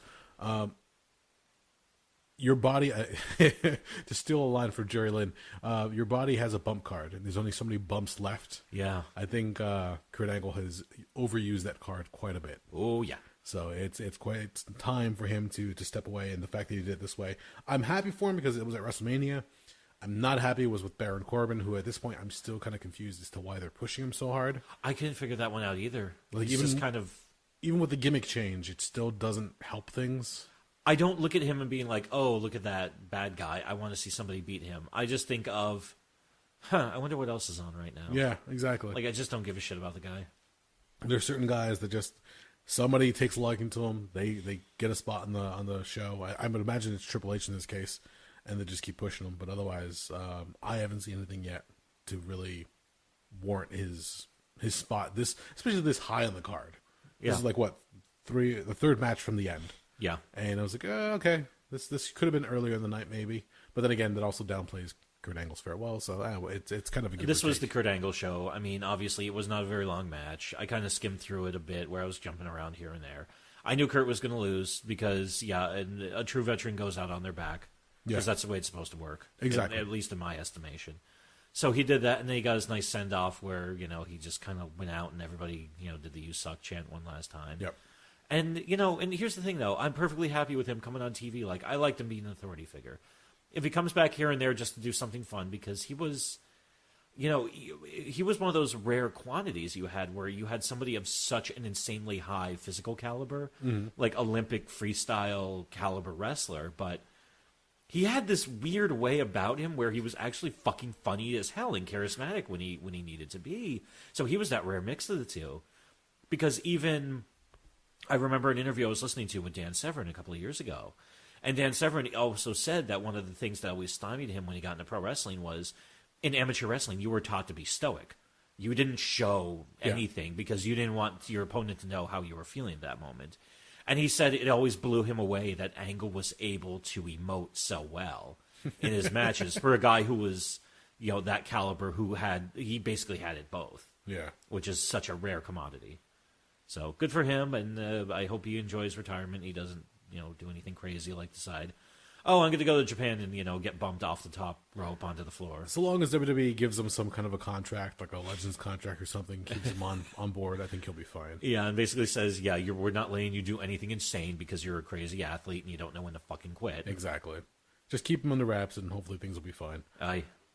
Next one is Finn Balor came out as the Demon King and took on Bobby Lashley. I didn't watch it. I watched the beginning of it mostly because it's Balor. I want to see the entrance. I love when he does the Demon King. I love the makeup, the weird like headdress of belts and everything else the king has on. Belts. That's all they are, just fucking belts cut up and whatnot. I thought they were streamer. No, go back and look. They're actually belts. Oh, that's awesome. You can see some of the belt holes in some of them. So he goes out, does the whole thing, and the fans are obviously eating it up because it's at Mania. It's like one of the big entrances they have for the night. And we go back and mention real quick. Triple H had his over the top entrance. Oh, in his match with Batista, which was so ridiculous. We had to stare at this like poorly CGI'd cars, running forward on the big screen, and they slowly raise up the one panel, and the big one comes out, and Triple H is just hanging onto the back of it. I wanted the guy driving it to slam on the gas a little too hard, and Triple H go flying off the back, like, oh, there's my Mania moment. Well, it's Triple H. He has to have his, pretentious, over the top fucking. Whether it was that one or last year with the motorcycles, or a couple of years ago as the Terminator entrance, or all the times he came out on thrones. Yeah, it's Triple H. But Balor comes. I wonder, was he going to crawl down the entranceway the entire way? Because that was a long fucking entranceway. Yeah, he did a couple hop, skips, jumps, and running here and there, but he finally gets to the ring. The match with Lashley was actually fun. It just by that point of the night, you're tired. Oh, yeah, because that was probably about 11:30. Yeah, oh, yeah. And you're this is a match I would have loved to have seen much earlier in the night, and I probably would have been more amped for it. Mm-hmm. Even seeing Lashley, again, I haven't seen it in a while, so seeing Lashley in the ring again, I'm like, all right, let's see what you can do nowadays. And they were going at it. They were having a pretty good chemistry between the two of them. Just by the end of it, I was like, okay. My biggest issue with, and as much as I do like the Demon King entire shtick, my biggest issue with it was this. And this is the first thing that popped in my head once they announced that, he'll be the Demon King is coming to Mania. That the first two things that popped in my head were Finn's walking away with the Intercontinental title. Yeah. And number two, you use it for this, but when you had the world title match at the Royal Rumble, you didn't. Yeah. You came out walking around grinning like an idiot. Yeah, and it's I don't understand. And I've heard rumor that Vince hates the Demon King thing. Really? Yeah. Why? Why I don't know. Why does Vince McMahon do anything? That's why, very true. Why does Vince not understand what a burrito is? I don't know. Your guess is as good as fucking mine. I knew it was going to come up. I can't get over that one. That one will haunt me till my dying fucking day. But yeah, I remember. I never dug into it too much, but I remember hearing a rumor that Vince hated it. I think part of Vince's issue is it telegraphs the ending of the match, because if he comes out as the Demon King, he's probably not going to lose. Well, has the Demon King ever been defeated in WWE so far? In main roster, no. In NXT, I don't remember because I wasn't watching Finn Balor's NXT era that much. In other promotions, I don't know. Well, you're probably right on that end then, because especially if they're advertising it ahead of time, yeah, they're just shooting themselves in the foot if that's the case. Yeah. If you don't like the Demon King, don't promote it. Mm-hmm. Let him show up and just do it when the show occurs. Yeah. And let the fans have that spectacle. At that point, they can draw their own conclusions. But if you're telling them wait ahead, the Demon King is coming to New Jersey for WrestleMania, then you're pretty much telling them, and the Demon King's walking out with the new belt to put into his headdress. Yeah. So yeah, the fucking strap on to whatever when he's crawling around like a weirdo. So that's the thing. I like the Demon King because once again, it just comes down to the smoke and mirrors of the character. It looks cool. It's a great presentation, especially he always changes it up as far as what the front looks like, what the back looks like. He doesn't go with the same design all the time. Yeah. I don't know if he gets in trouble for doing partial blackface, but that's part of the character and shtick. It's part of the mouth, so it's not really. Yeah, it's not really. He's not running around. It's not a minstrel show. It's it's a demon's mouth. It's a demon's maw opened up, really wide. So yeah. But it was a fun match. Again, I think the only thing that really made this match suffer was that it was so late in the night. Yeah. So for that, I was like, okay, there we go. And I can say the same thing for the main event. For as much as I'm happy that this is the first time that a women's match has headline Mania, which again you can say whether that was meant to happen with Lesnar being rushed to the curtain jerking spot, the way they planned it out the storyline wise. But to have Becky Lynch, Ronda Rousey, and Charlotte have their big match at the end of the night, awesome.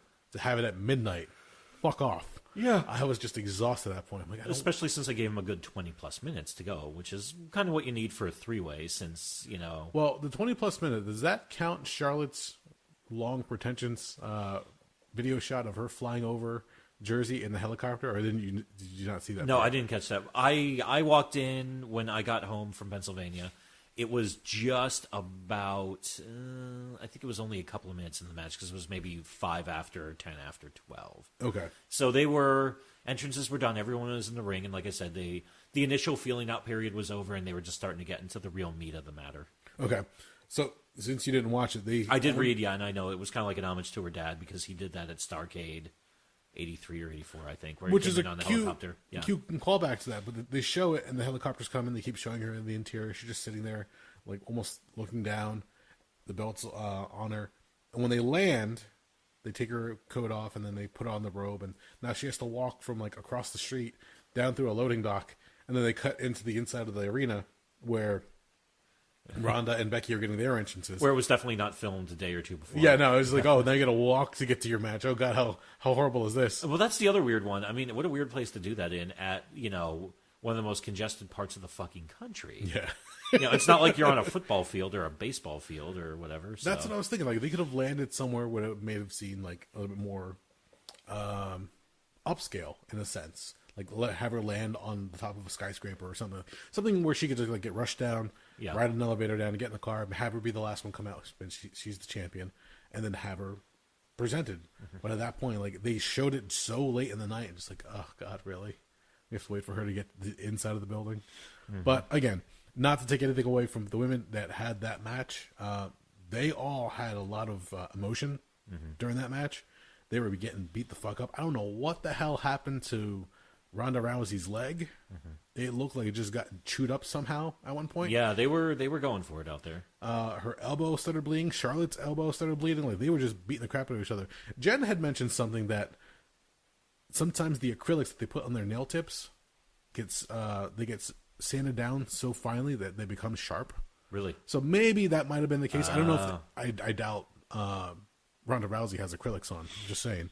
She seems a little bit more of a rough and tumble girl. Well, not only that, but I mean, probably from the judo background, I always figured she probably just kept her nails like super tight. And that's super what short, I imagine. so. Yeah, Becky Lynch, I'm not entirely sure, but Charlotte maybe with a little bit more glitz and glamour might go for that.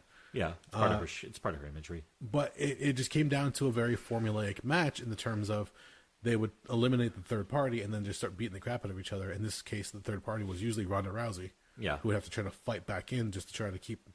Well, they also knew at that point they were kind of who they had to carry through the match, the least experienced person there. Yeah. So, and it's mentioned again that there's rumors like Lesnar that Rousey might be leaving, not for the UFC, but because she's been mentioning that she might want to start a family. So if that's true, we'll see what happens. But they wanted to pretty much just give her an out in this case. Now, the finish of the match... I was about to bring that up, yeah. ...was a very, very interesting one because it came out of nowhere. Supposedly it happened the way it was planned. Mm-hmm. But the way it was counted out was not expected. And that was that Becky Lynch had gotten the crucifix pin. I think what's her face? The Ronda Rousey. She does that thing where she puts him up on her shoulder and does like some type of a throw off of it. In this one, yeah, Becky rolled through with it into a crucifix. Okay. But yeah, Ronda was very, very evidently did not have her shoulders down completely because it looked like she was flailing around before. I honestly think that she was trying to kick out before she was like, oh, fuck, this is the finish. I'm not supposed to kick out. That's what I'm not entirely sure. Yeah. Whether she was just playing it up so much that it wasn't... they were not positioned or in place well enough because the referee just dropped and immediately started counting, did not check the other shoulder. So it was, I mean, if you want to pick straws here, maybe it was the ref's fault for not checking the other side, but you can clearly see with the camera angle that Rousey's right shoulder was off the mat. Oh yeah, when they did the started the count, and at that point she was looking around like, what the hell just happened? I wasn't pinned. You see the video, there was a fuck up, but they let it go through. Yeah. I think it was Dave Meltzer was saying that, it was supposed to happen the way it happened. They just fucked up at the end. It's kind of a tough to tell, and I have not been able to catch up with... I didn't read the Raw recap from last night, and obviously SmackDown is going on as we're recording. But I haven't had a chance to actually see what the fallout was. But part of my theory was, okay, usually the kick of a three-way match is, especially if it's one fall to a finish as opposed to elimination, is whoever wins the match, they have an insta feud right afterwards with whoever the person was who didn't actually get pinned. They can say, you may have won that match, but you didn't actually pin me. So now you have to take me on 1-1. Yes. Which is, part of the vehicle of a three-way. So I wasn't sure exactly what they were going for, if that was intentional and that was supposed to happen that way. I don't know if they're going to be using that to, rerun, a Ronda Rousey match. But also I realized, too, a lot of times they like doing the matches like that because Rousey's still kind of limited in what she can do. Very much so. I mean, she's fun when she does some of the moves in the ring. She's good at throwing people around. Yeah, those look really good in a wrestling ring, actually. It looks... Yeah. They don't look good as far as a wrestling move. They look good in just the raw energy that comes from them. Yeah, because the way she moves her body into it, it looks like she is throwing the fuck out of them. Yeah. So I'm not entirely sure what WWE wants to do with her moving forward. Yeah, it's a tough one. They might hold on to her, but then again, if you were going to have a kid, I understand. I mean, there's been multiple times where female wrestlers unfortunately have to just bow out for a little while. You don't want to be bumping when you got one in the oven. No, obviously not. It's a great thing for them, but it's very dangerous for your health, especially the health of the child you're going to be carrying. Yeah. So I hope that doesn't eliminate. I hope that doesn't eliminate her chances of coming back. Yeah. I think she's done really well so far, but you're right. She is limited in that sense. So how much... The question comes down to, your name can only carry you so much. Yeah. Like Brock Lesnar, when he started out, he could do so much, but he also has a amateur wrestling background. Yeah. Ronda Rousey has MMA training, but she really doesn't have much that translates into wrestling. What can she put under her belt that makes her more of a threat in the world of wrestling? That's the main thing that you have to ask and see what she can do. Right now, I think she's just having fun. So for her, she's having these big matches. Well, yeah, she's a wrestling fan. Yeah. She's having these big matches involved in title matches. It's a much different environment than MMA, and I'm sure she's going to want to try to enjoy it as much as she can and get paid as much as she can, but I don't think she really has much more to contribute past maybe another year or two. After that, even maybe her biggest fans will probably start to turn sour on her. I'm still enjoying her. I think she's great, but yeah, I don't mind her. I mean, it's kind of weirded me out because you definitely had over the past years and past year, there were a lot of incidents where you're looking at a match where, okay, the entire directive it seems like they got was we need to make Ronda look like a monster. Not just because she's, coming from the world of UFC and MMA and she's got such a huge judo background, but also we can't really do a lot else with her. So, yeah, you're going to go out there and just bump your fucking ass off for her, and then she's going to beat you with the fucking armbar submission end of day. So, I mean, they did that when Alexa Bliss last year at SummerSlam.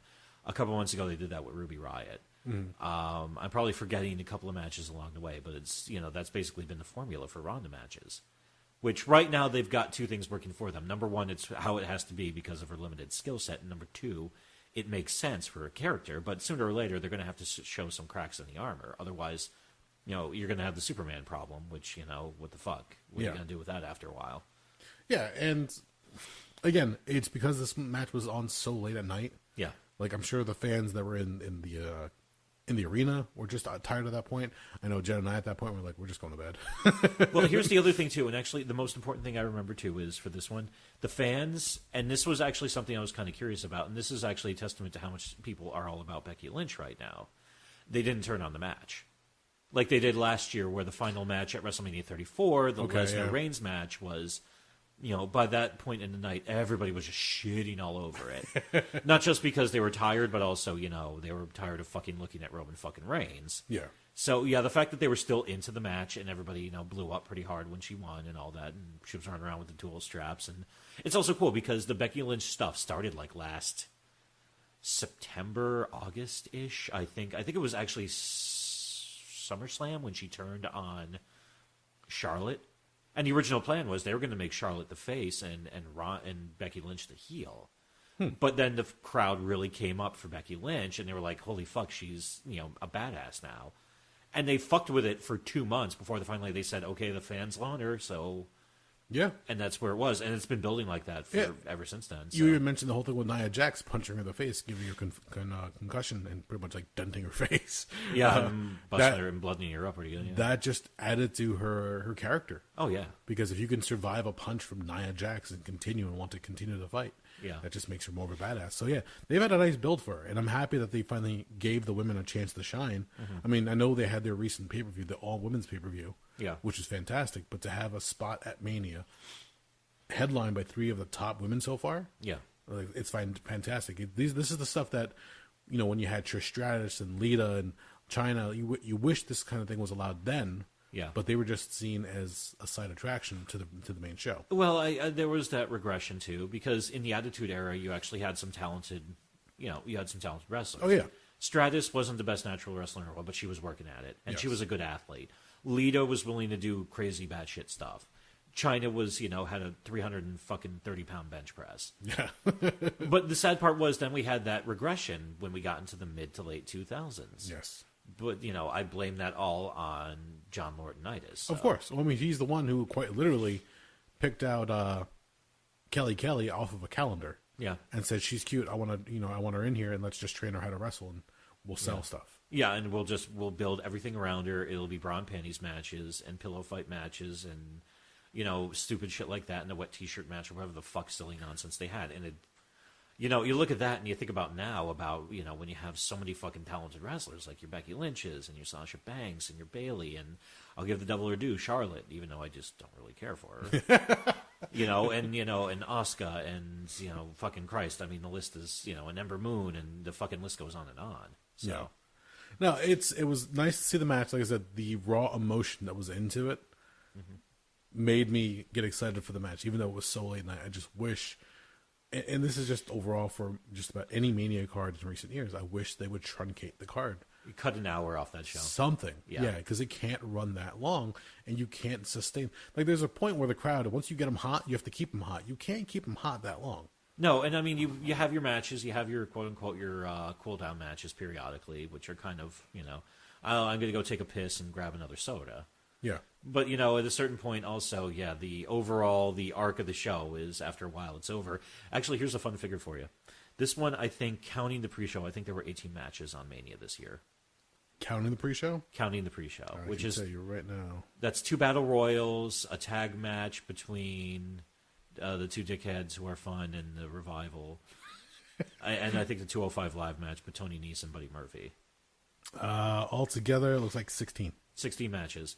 WrestleMania 13, March 1997 in Chicago. I think that entire card was 8 matches. Really? Yeah. So WrestleMania is just becoming like this overstuffed sandwich. It also because they have such a large roster now. Yeah. And you have to try to showcase all those talents, even if it's not on the main show. Yeah. Showcase them in some form or another. So those Battle Royals that you have beforehand, you have a bunch of people in there. This is just running through the list. All right, so the first Battle Royal, this is the order of elimination. Maria Kanellis, Nikki Cross, Candice LeRae, Naomi, Ember Moon, Lana, Kairi Sane, Ruby Riott, Liv Morgan, Zelina Vega, Dana Brooke, Mandy Rose, Mickie James, Sonya Deville, Asuka, Sarah Logan. That's one match. Yeah. And then the other one is the order of elimination for the men. Curtis Axel, Lince Dorado, Tyler Breeze, EC3, Shelton Benjamin, Bo Dallas, Heath Slater, Titus O'Neil, No Way Jose, Carl Anderson, Rhino, Bobby Roode, Grand Metallic, Kalisto, Chad Gable, Connor, Victor, Luke Gallows, Otis, Tucker, Jinder Mahal, Harper, Ali, Apollo Crews, Andrade, Matt Hardy, Jeff Hardy, Michael Che, and Colin Jost. Those are all in the other Battle Royal on the pre-show. Yeah. And you have to showcase these guys somewhere or another. Otherwise, they sit at home or in the skyboxes or backstage with nothing to do. Well, the thing that pisses me off is I understood the theory was, back in the old days, get everybody on the Mania in one spot or another so they can get that Mania payout for the year, which that's cool. But nobody really knows what the payout schedule is now because of the network. So how does it work? Yeah. So do you really need to have everybody and their goddamn brother on the fucking show? Not to mention the winners from both Battle Royals. Carmella won the women's, and Braun Strowman won the men's. Thank you. You're welcome. But yeah, there's so many people that I can understand. But as we're going through, we're talking about ones that we would cut. Like we would hold on to the Rey Mysterio versus Samoa Joe because it was just fun to see them both out there. But did we really need another Triple H Batista match? Did we really need Corbin going out there with Kurt Angle? Probably only to give him the farewell. But even then, you could have had a booked better than what you had. If Roman Reigns, Drew McIntyre could have easily seen the cutting room floor if we're editing this after the fact. Plus, on top of that, you also have some of the weird skits. You have some of the other stuff where they came out, they brought out the Hall of Fame, which, I get that they wanted to do that. Thank God they didn't do any goddamn musical performances this year. Or if there was one, I missed it. The only one that was this year was Joan Jett played for Ronda Rousey's. Oh, they played her out? But I felt so bad for her because when she's playing the song, like, Bad Reputation is such a, upbeat song. Joan Jett at that point is so late in the night. She just didn't have the same energy you would expect from it. Yeah. The live recording, or I should say the studio recording from back in the day, did not match up to what Joan Jett was doing that night. Well, she was just... that's the folly of live music. Well, it's folly of live music. She's a little bit older, let's just face it. And third, it's that late in the night. She's just like, fuck, man, I want to go home. It's Sunday night. Well, if you also think about it, back at WrestleMania X7 in 2001, when Motorhead played Triple H out to the ring, God bless Lemmy, he fucked up all the lyrics. Of course. But who cares, because it's motherfucking Lemmy, and I'm sure before the match he probably had fucking a bottle and a half of Jack Daniels and probably a little bit of fucking gank. Yep. So, but where the fuck was it? And actually, here's the nice counterpoint. I don't know if you watched any of this on Friday night. Guess how many matches were on the NXT Takeover? Like 6? 5. 5, okay. 5 matches. 1 tag match, a 4-way with the women's, and everything else was a singles match, 1 fall to a finish, except the main was 2 out of 3 falls for the NXT title. And I heard, once again, it was pretty good, right? I've seen 3 of the matches. The first match was War Raiders versus Ricochet and Aleister Black. They'd spent the first couple of minutes, everybody got their little stuff in. After that, it was just nonstop action. And it was fucking fantastic. And it was also, I kind of had a feeling War Raiders were going to win because that was the swan song for Aleister Black and Ricochet. That was their, we're saying goodbye to the NXT universe and everything, because a good portion of it afterwards, after the War Raiders won, they literally walked out of the ring and let Aleister and Ricochet do their thing. The second match was the one I really wanted to see. Okay. It was the greatest man ever, Velveteen Dream, versus Matt Riddle. And Matt Riddle, I don't know why I never liked the guy for years, but he's a fantastic fucking wrestler. Yeah? Because are you familiar with his backstory? No. Matt Riddle actually was on one of the Ultimate Fighters, those reality competition shows for UFC. And I don't know if he won, but he ended up eventually snagging a contract, and he's an excellent wrestler, an excellent fighter. But he basically refused to stop using marijuana. That's part of his regime, his regimen, if you will. Okay. So they fired him because he was always testing hot for marijuana. And he said, fuck it, I'm going to go be a wrestler. And he's actually really good at it. Oh, God. He comes out wearing tiny fight shorts. He comes out barefoot. He's got long blonde hair. He looks like a surfer dude, kind of. But yeah, he's freaky strong. He's got an excellent, what? Time out. What's up? He left the UFC because he was testing positive for marijuana, so he becomes a wrestler. Yeah. How does he continue to use marijuana and still be a wrestler? Well, nobody's piss testing on the indies, where he's been for the last couple of years. Okay. I don't know what kind of deal he's got worked out in the E. I don't know nothing about nothing right now. So that's all right, because that's what I'm wondering. Because for the longest time, yeah, it was the whole idea that if you got caught smoking pot, especially guys like RVD, R-Truth, the Miz at one point took a fall for R-Truth. They were doing K2, whatever, the synthetic marijuana. No, I was going to say somebody else. Jack Swagger. Yeah. Yeah, because that basically shit-canned his main event push at one point. So back. How are they letting Matt Riddle get away with it when so many guys before him have been... I don't know what the shtick is right now. Okay, I don't know what kind of gimmick they're working. I don't know what the angle is. I just or saw what a hole in the is. logic there. So I've actually wondered that myself now that, because he got signed last summer to the E and they put him in NXT. So I don't know exactly how things are working. Okay. But yeah, him and Velveteen Dream had a pretty goddamn good match. Velveteen's entrance was fucking amazing. He came out as the Statue of Liberty and had 4 people carrying him to the ring. And he was on one of those old style throne kind of deals like Randy Savage had when he was Macho King. Nice, okay. If you want brutality, there was the European title match. Pete Dunne defended against Walter. That bad, huh, as far as brutality? At one point, well, Pete Dunne already kind of works, quote-unquote, strong style and kind of snug. And a Steve. Yes, he's British. Then you got Walter, who's this big, fat Austrian guy. Okay. One of my favorite spots of the match was Pete Dunne's laying on the mat. Walter grabs his arms and holds him up, but he's still kind of like laying there, kind of like fall back. And he just puts his boot onto his face and just starts going like this. Oh, God, just kicking him in the face. He's just basically stomping and kind of like bouncing his head off the mat. But that's how Walter wrestles. He's just this big, fat motherfucker who beats the shit out of you. Trust me, I heard the name before, but I didn't really know too much about him because I have a bitch of a time keeping up with the indies now. Okay. But yeah, I'm watching this match and I was like, I'm getting a hard on thinking about him versus Samoa Joe. Where it's just two big fat motherfuckers beating the piss out of each other. Just meat slapping meat. Just yeah, every fucking single punch sounds like that. Oh, God. Then they had a women's four-way.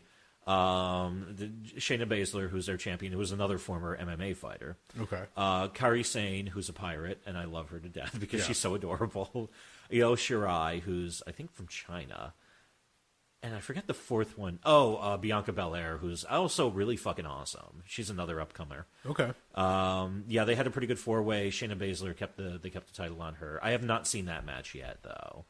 And then the main event was Tommaso Ciampa had to vacate the world title because he needed neck surgery. Ah, shit. So they had after a bunch of bullshit, they ended up having a 2 out of 3 falls match between Johnny Gargano and Adam Cole.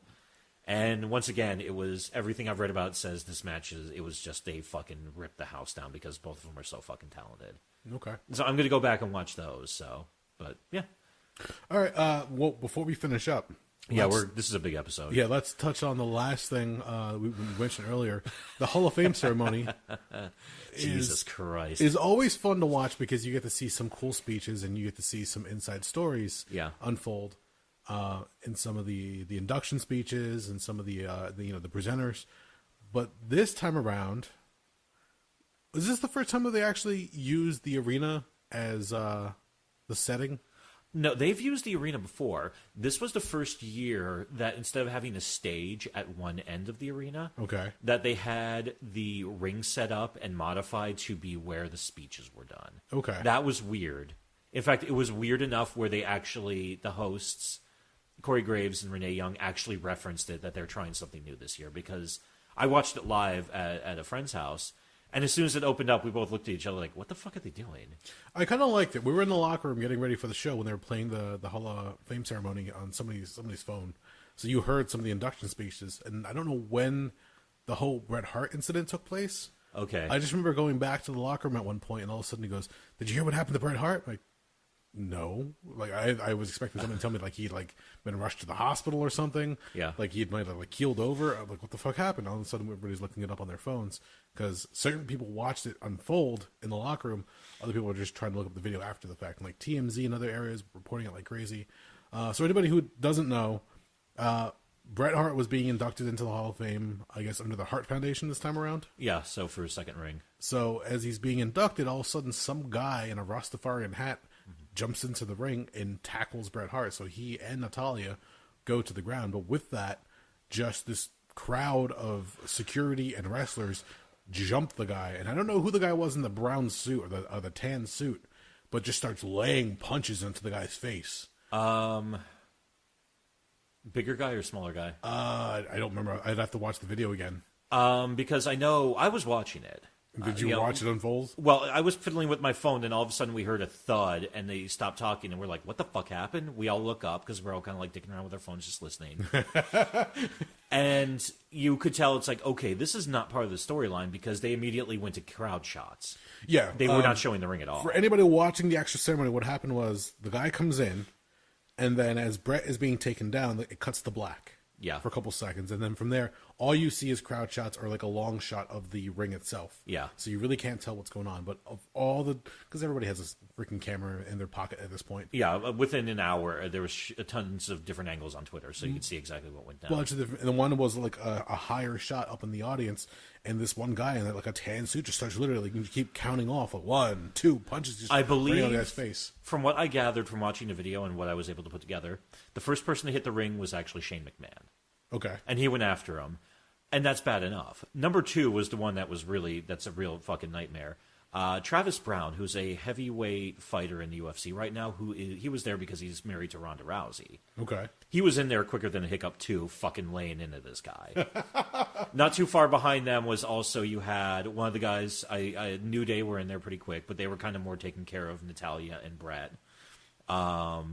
Yeah, and the one thing that saved the guy, and I'm not going to mention the cocksucker's name because he deserves no notoriety whatsoever. Sure. Because he's just a crazy asshole. There were so many bodies on top of him, nobody could actually get a good, clean shot at him because one of the other people went out there. Did you see somebody wearing kind of gold in the videos?